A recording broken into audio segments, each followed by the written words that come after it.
On Christmas Day in 1996, deep in the Southern Ocean some 1,400 miles from land, the 35-year-old Pete Goss was nearly 2 months into the world's toughest sailing race, the Vendée Globe. A fierce storm suddenly surrounded him, turning the dark waters into huge waves. Strong winds battered Pete's boat, the Aqua Quorum, with spray as gusts reached over 70 miles per hour. Each breath felt heavy with salt water in the air. Although Pete was used to terrifying storms, this one felt particularly sinister. Every storm was unique, but this one was unlike anything he had ever experienced. Winds reached 40, 50, even 60 knots, and a massive wave, as tall as a 3-story building, knocked his boat down, leaving him in a wild struggle. Rushing below deck, Pete was thrown against the ceiling as the boat rocked violently. Another huge wave hit, shaking the boat and sending him crashing onto the chart table. Water sloshed around the cabin with tools and equipment scattered everywhere. Amid the chaos, a loud alarm suddenly blared from the onboard satellite system. Bracing himself, he checked the message. It was a mayday call. Another racing boat had capsized and was sinking. The skipper needed help, fast. Steadying himself, Pete grabbed a map, wiped the water off it, and found the location of the mayday call. The distressed boat was 160 miles away, directly upwind into the hurricane-force storm. While no one could force him to turn back, there was an unspoken rule among sailors. Even though they were racing against each other, they were also in this together against the sea. Welcome to the Survival Diary. On November 3, 1996, in the French coastal town of Les Sables d'Olonne, the harbor was buzzing with excitement. 16 racing yachts bobbed along the dock, while a crowd gathered to watch the start of the Vendée Globe, a 24,300-mile solo journey around the world. As Pete Goss walked along the dock, he stopped at each boat, shaking hands with the skippers and wishing them good luck. They were mostly strangers, united by a common dream, to win or at least finish the Vendée. The Vendée Globe is a single-handed, non-stop, non-assisted round-the-world sailing race that takes place every 4 years. By the time the competitors gathered in Les Sables d'Olonne, they had truly earned their spot at the starting line. They had gone through tough qualifying races, paid hefty fees, spent weeks at sea, and put in countless hours preparing their boats. Pete's boat, the Aqua Quorum, was ready for the challenge. As lunchtime approached, the race was about to begin. Through the drizzle and wind, the 16 boats jostled for position in the choppy water. Even the bad weather couldn't dampen their excitement. This was the moment they had all worked so hard for. At 1:02 p.m., a cannon fired, and they were off. Pete's boat was among the lucky ones who managed to get through the initial stages without damage. Rough conditions forced 2 yachts to pull out early. By mid-December, Pete had been at sea for about 6 weeks. The Aqua Quorum sliced through the choppy waters of the South Atlantic, heading down the west coast of Africa. So far, the race had taken him south from France, across the equator near the Gulf of Guinea, and through the calm doldrums. He had traveled across the Atlantic a bit slower than he hoped, but was still very much in the race. As he approached the Cape of Good Hope at the southern tip of Africa, he knew the real test of endurance awaited him in the Southern Ocean.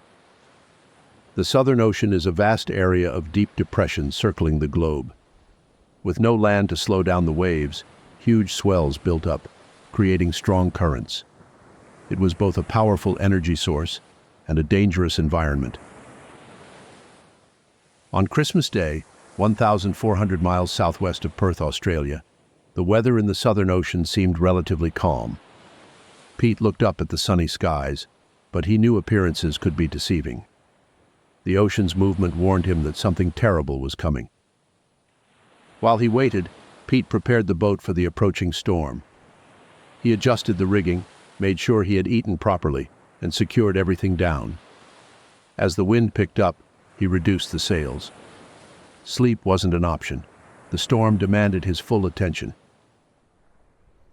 When the storm hit, it was even worse than he had expected. Pete and his boat became a tiny speck in a massive chaos of huge waves and swirling hurricane-force winds. Race meant nothing now. It was just about holding on and getting through it. With freezing water crashing over the boat, Pete sought shelter below deck, but it was little better there. The kitchen was a mess, with equipment and food flying around. As the Aqua Quorum was battered, Pete was tossed from one side of the cabin to the other. Then, through the damage and din, an alarm shrieked out. A mayday call was being issued. One of the boats had capsized. Raphaël, its skipper, was in trouble. The boat was sinking. The race organizers put out a plea for anyone nearby to come to the rescue. In conditions like this, in the vast expanse of the ocean, nearby was a very relative term. There were 3 of them in that storm, all trying to survive and get through the other end. Pete was out ahead, 160 miles away. Raphaël was behind him, and about 40 miles behind Raphaël was another skipper, Patrick de Rodriguez. All had their own problems in the storm. Patrick's boat had been damaged by a big wave that smashed through his cabin door, flooding all his communications. The race organization received the emergency beacon from Raphaël, and Patrick was in the perfect position to help. They tried to contact him, but his communications were down. They sat at their desk and watched Raphaël's chance of survival sail past and disappear. Pete was Raphaël's only hope. There was no hesitation. I can't leave him, he thought, feeling the weight of responsibility. Sailors had a code. If someone was in trouble, help must be given. The storm continued to rage. The churning surface of the Southern Ocean rose and fell, splashed and swirled. Before Pete could try to rescue Raphaël, he first had to survive himself. The storm was too fierce for him to turn the Aqua Quorum around and head back. Sailing against those powerful winds was impossible. The noise was deafening. He couldn't hear himself think. Breathing was hard with the amount of water being whipped off the sea's surface. The Aqua Quorum lay flat on her side, shaking violently as he tried to hold his position and not get blown further away. He broke the mission into smaller goals.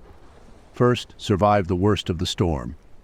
Second, set a course for Raphaël's last known location and fight his way back. He knew it was easier said than done, especially when the storm showed no signs of calming. After 12 grueling hours, the winds finally began to ease. The worst of the storm hadn't completely passed, but conditions were improving. Barely pausing to rest, Pete got to work on the second part of his mission. Time was critical. He needed to head back toward Raphaël's last known location. He battled his way back into the storm, determined to reach Raphaël. He repaired the boat, climbed the mast, tied himself to it, and drilled through the sailcloth to bolt it together. He did everything he could to gain the strength needed to reach Raphaël. But finding the sunken boat would be very challenging. Even with radios, satellites, and beacons on every vessel, there were no guarantees of pinpointing a sailor's exact location. He tried to home in on Raphaël's emergency signal, which was currently sending out a rough position. With the winds dying down, he could start making repairs while the Aqua Quorum sailed. While on deck, he heard the unmistakable sound of a plane overhead. It was the Royal Australian Air Force. He rushed below, grabbed the VHF radio, and called them. It was amazing to hear a voice, especially a friendly Australian one, saying, "Happy Christmas," and asking how he was doing. He asked who else was involved in the rescue, and they replied, "It's only you, mate." That was a sobering moment. While the plane could help locate Raphaël and drop supplies, Pete was the only one who could physically save him from the waves. The heavy weight of responsibility grew heavier, and he was running out of time. At least the Australian Air Force had definitely spotted Raphaël. They dropped a life raft for him to cling to and updated Pete on his location. He pressed on through wind and rain. Météo France sent detailed forecasts, and the race organizers and doctors formed a team, trying to figure out how long Raphaël could survive. Raphael's time was running out, but it was Pete's clock that was ticking. It was a terrible feeling. Exhausted and on the edge of hallucinations, he had to dig deep. After 2 days and nights, there was still no sign of Raphael, but giving up wasn't an option. In the hours between updates, Raphael's location could change by miles. Pete would head one way, only to find Raphael had drifted elsewhere. He was trying to find a life raft not much bigger than a dinner table in a vast ocean, with waves as tall as buildings, winds pushing the raft one way and currents pulling it another. At dawn on the third day of searching, conditions for rescue were still terrible. Strong winds whipped foam off huge waves. The spray was so thick, Pete could barely keep his eyes open. Above, the Royal Air Force plane flew over again, scanning the area. This time, they had to find him. The plane circled around again, and suddenly something fell from the plane. Huge smoke flares tumbled into the water. They must have spotted Raphael, but the smoke was quickly blown away in the high winds. Pete couldn't get a clear direction. The raft remained hidden in the rolling sea. Running out of time in the air, the pilots changed tactics. They flew low towards Pete, flashing their landing lights when they were above him. By taking a compass bearing, Pete could be guided toward Raphael. Gradually, the plane directed him toward the life raft, drawing invisible arrows in the sky with its movements and lights. Finally, Pete spotted him, a small life raft bobbing in the waves. It was an incredible thrill to see it. They didn't know whether it would be empty, if there was a body, or if Raphael was badly injured. But as the raft turned, a little head popped up. Against all odds, Raphael was still alive, pale and battered by the elements, but breathing and moving. Now Pete had to get him on board the Aqua Quorum. Carefully sailing into position, he prepared a safety strop, a rope and hook device. He got the boat alongside, dropped all the sails. Those racing boats back then didn't have engines, making it a challenge to maneuver in those conditions. With a spare safety strap ready, he knelt down. As the boat rolled, he plunged into the raft and clipped it to Raphael's jacket. That was when he had him. With Raphael secured to the Aqua Quorum, the boat rolled backward with the next wave. Pete waited, then rowed the swell back toward the life raft. Raphael handed him some belongings he had managed to keep. Pete took that plunge back in, and after a brief exchange, he pulled Raphael onto the boat. Raphael finally scrambled onto the deck, but was in bad shape. Too weak to stand, he fell forward, hitting the deck and nearly breaking his nose. His rescue wasn't over yet. Pete rolled him over, and they shared an emotional hug. Gently pulling him down the back of the boat, Pete took off Raphael's survival suit.